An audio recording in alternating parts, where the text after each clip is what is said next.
Hello. നമുക്കിപ്പോൾ തേങ്ങയ്ക്ക് പകരം തേങ്ങ തന്നെ വേണമെന്ന് പറയത്തില്ല. അപ്പോൾ ഈ ഒരു മുറി തേങ്ങ കൊണ്ട് ഒരു മാസം വരെ എങ്ങനെ ഉപയോഗിക്കാമെന്ന് ഉള്ളത് കാണിക്കാൻ പോവുകയാണ്. ഇത് ഇവിടെ ഇത്തിരി പൂളി എടുത്തിരിക്കുന്നതാണ്. ഇവിടെ ഇതുപോലെ വയ്ക്കാനും നമുക്ക് ബുദ്ധിമുട്ടുണ്ട്. അപ്പോൾ ഞാൻ കാണിച്ച ആ ഒരു മുറി തേങ്ങ ഇവിടെ തിരികെ കൊണ്ട് വന്നിരിക്കുകയാണ്. ഇതിന് നമുക്കൊരു കുടുവം പാത്രത്തിലേക്ക് ഇടാം.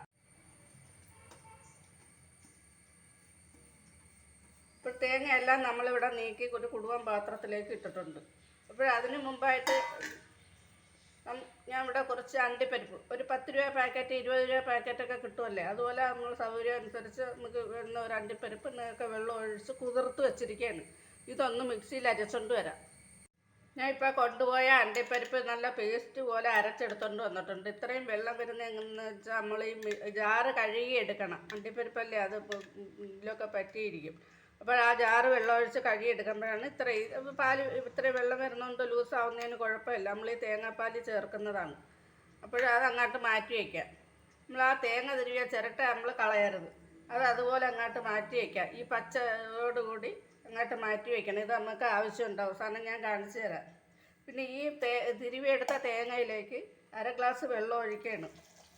ഈ കൈ ഞാൻ കഴുകി എടുത്തിട്ടുണ്ട്. നമ്മൾ ഈ കൈ കൊണ്ട് തന്നെ നല്ലതുപോലെ ഞെരടി പിഴിയണം. നല്ലതുപോലെ ഞെരടി ഉടയ്ക്കണം. കാര്യം നമ്മളിത് മിക്സിയിൽ അടിക്കുന്നതല്ല, അവിടെ തന്നെ എടുക്കണം. ഇങ്ങനെ പിഴിഞ്ഞെടുത്ത കൊത്ത് നമുക്ക് ഈ ചിരട്ടയിലോട്ട് അങ്ങോട്ട് മാറ്റാം. ഇനി ഒന്നുകൂടെ പിഴിയണം. നല്ലപോലെ പിഴിഞ്ഞ് നമുക്ക് ആ ചിരട്ടയിലോട്ട് തന്നെ അങ്ങോട്ട് മാറ്റാം. ഈ ഇങ്ങനെയുള്ള പിഴിഞ്ഞെടുക്കുന്ന പാലെന്ന് പറഞ്ഞാൽ നമ്മൾ ഇത് അരിപ്പിനരിക്കുന്നതല്ല. കാര്യം നമുക്ക് ഓരോ ആവശ്യത്തിന്, പുട്ടിന്, തോരന്, അവിയലിന് ഒക്കെ ഇതെടുക്കാം. മീൻ കറിക്ക്, കടലക്കറിക്ക്, ഗ്രീൻ പീസ് കറിക്ക് ഇച്ചിരി തേങ്ങ ഇല്ലാതെ പറ്റില്ല. അതെല്ലാവർക്കും അറിയാവുന്ന കാര്യമാണ്. ഇനി എല്ലാത്തിനും ഉപയോഗിക്കത്തക്ക രീതിയിലാണ് നമ്മളിപ്പോൾ തയ്യാറാക്കി എടുക്കുന്നത്. അരിപ്പ് കൊണ്ട് അരിക്കാതെ കൈ കൊണ്ട് പരമാവധി എല്ലാ കൊത്തും ഞാൻ ഇവിടെ പിഴിഞ്ഞെടുത്തിട്ടുണ്ട്. അപ്പോൾ ഇതിന് ഈ കപ്പിലോട്ട് മാറ്റാം. വീണ്ടും ഞാൻ പറയുന്നത്, അരിപ്പ് കൊണ്ട് അരിക്കേണ്ട, നമുക്ക് തേങ്ങയുടെ ആവശ്യത്തിന് എടുക്കാനുള്ളതാണ്.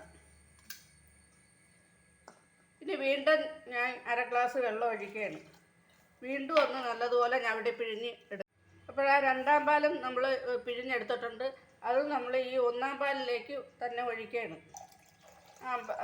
കപ്പിലോട്ട് തന്നെ ഒഴിക്കുകയാണ്. അതങ്ങോട്ട് മാറ്റിയിട്ട് നമ്മൾ ഈ ഇതില്ലേ അണ്ടിപ്പരിപ്പ് അരച്ച് വെച്ചിരിക്കുന്ന പാല്, അത് ഇതിലോട്ട് ഒഴിക്കാം.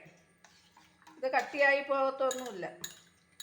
ഇത് രണ്ടും കൂടെ മിക്സ് ചെയ്ത് ഇനി നമ്മൾ ചെയ്യുന്ന നമ്മൾ ഈ തേങ്ങാക്കൊത്ത് ഈ തേങ്ങയുടെ ആ തിരിയ പച്ചപ്പിലോട്ടിട്ട് ഈ ചിരട്ടയിലോട്ട് തന്നെ സൂക്ഷിക്കണം. ആരെങ്കിലും വന്ന് കണ്ടാലും കുഴപ്പമൊന്നുമില്ല, ചിരട്ടയിൽ വെച്ചിരിക്കുന്നത് അത് തേങ്ങയാണ്.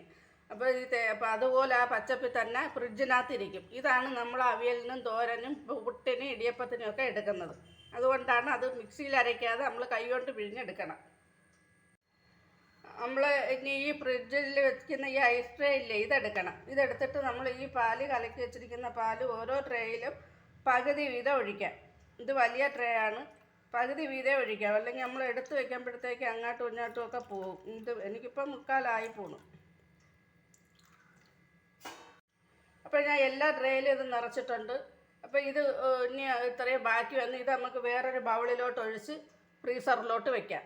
ഇതിന് നമ്മൾ ഫ്രീസറിലോട്ട് വെച്ചിട്ട് ഐസായി കിട്ടും. ഐസായി കിട്ടുമ്പോഴത്തേക്ക് ഈ അണ്ടിപ്പരിപ്പ് നമ്മൾ അരച്ച് അതിൻ്റെ പാലൂടെ ചേർത്തതെന്ന് വെച്ചാൽ അണ്ടിപ്പരിപ്പിൻ്റെ ടേസ്റ്റും കൊഴുപ്പും കൂടുതലാണ്. അപ്പോൾ കറിക്ക് ടേസ്റ്റും കൊഴുപ്പും കൂടാൻ ആ പാൽ ചേർക്കുന്നത് കൊണ്ട് സഹായിക്കുക. നമ്മൾ 10 രൂപ പാക്കറ്റ് 20 രൂപ പാക്കറ്റൊക്കെ കടകളിൽ കിട്ടുമെന്ന് തോന്നുന്നു, അങ്ങനെ കിടക്കുന്നതാണ്. അത് മേടിച്ചാലും മതി. ഒരു തേങ്ങ മേടിക്കുമ്പോഴത്തേക്ക് അത് ഇച്ചിരി അണ്ടിപ്പരിപ്പ് നമ്മൾ ആവശ്യത്തിനനുസരിച്ച് നമ്മൾ ഒക്കുന്നതനുസരിച്ച് മേടിച്ച് ഇത് വെള്ളത്തിൽ കുതിർത്ത് പാലാക്കി ഇതിൻ്റെ കൂടെ ചേർത്ത് ഉപയോഗിക്കാം. ഇനിയിപ്പോൾ ഓണമൊക്കെ വരെയാണ്. തേങ്ങ തിരുവുന്ന സമയം ലാഭിക്കും. എല്ലാ കറികളിലും ചേർക്കാൻ പറ്റും. നമ്മൾ ഉരുളൻകിഴങ്ങ് കറി വെച്ചാലും തേങ്ങയുടെ ആവശ്യം വരുന്ന എല്ലാ കറികളിലും ചേർക്കാൻ പറ്റും. പിന്നെ അവിയലിനും തോരനും ഒക്കെ ഇതുപോലെ വെച്ചെടുത്താൽ ഉപയോഗിക്കാൻ പറ്റും. ഒരു മുറി തേങ്ങ കൊണ്ട് ഒരു മാസം വരെ. ഇതിപ്പോൾ 24 ട്രേ ഉണ്ട്. ബാക്കി അവിടെ ഇരിക്കുന്നു, കുറേ ഇരിക്കുന്നു. അത് ഇച്ചിരി തോനെയുണ്ട് ഒഴിച്ച് വയ്ക്കാൻ.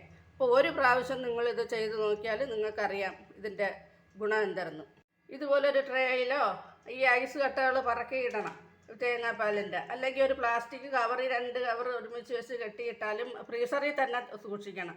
എന്നിട്ട് നമുക്ക് ഓരോ ദിവസവും ഓരോ ആവശ്യത്തിന് 1 കട്ടയോ 2 കട്ടയോ എടുത്ത് ഉപയോഗിക്കാം. കറിയുടെ അളവനുസരിച്ച് നമുക്ക് എടുത്ത് ഉപയോഗിക്കാം. ഏത് തേങ്ങയുടെ ആവശ്യം വരുന്ന കറി ആയാലും ഇതെടുത്തിട്ടാൽ മതി. മീൻ കറിക്ക് ഇതെടുത്തിട്ടാൽ മതി. കറിയുടെ അളവനുസരിച്ച് 1 കട്ടയോ 2 കട്ടയോ 3 കട്ടയോ ഇടാം. അപ്പോൾ ഇത് നമ്മൾ ഇതാണ് ഒരു മുറി തേങ്ങ കൊണ്ട് 1 മാസം വരെ നമുക്ക് ഉപയോഗിക്കാൻ പറ്റുന്നത്. അപ്പോൾ അവിയലിൻ്റെ തോരൻ്റെ കാര്യം നമ്മൾ പറഞ്ഞല്ലേ, നമ്മൾ തേങ്ങ അത് ചിരട്ടയിൽ മാറ്റി വെച്ചു. ഇത് ചിരട്ടയിൽ തന്നെ താഴെ വെച്ചിരുന്നാലും മതി, ഫ്രീസറിൽ വെക്കണമെന്നില്ല. ഞാൻ അങ്ങനെ വെച്ചിരുന്ന് എടുക്കാറുണ്ട്. ചീത്തയാവത്തോ അതുപോലെ ഇരിക്കും. അപ്പോൾ വീഡിയോ എല്ലാവരും കണ്ട് ലൈക്ക് ചെയ്യണം, സബ്സ്ക്രൈബ് ചെയ്യണം.